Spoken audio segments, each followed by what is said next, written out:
کہ لیگی رہنما طارق فضل چودھری نے عدلیہ پر دباؤ سے متعلق سوالات اٹھا دیے۔ اسلام آباد میں پریس کانفرنس کے دوران الزام لگایا کہ ایک سیاسی جماعت مختلف ہتھ کنڈوں سے ججز کے خلاف مہم چلا رہی ہے۔ کیا یہ عدلیہ پر دباؤ نہیں ہے؟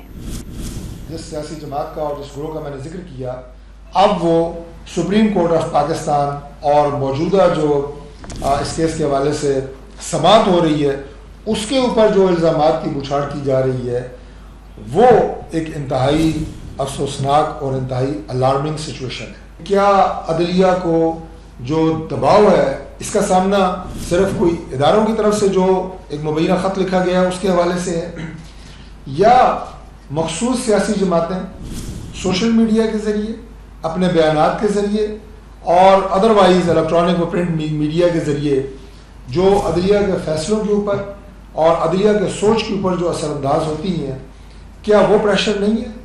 کیا وہ عدلیہ کو دباؤ میں لانا نہیں ہے؟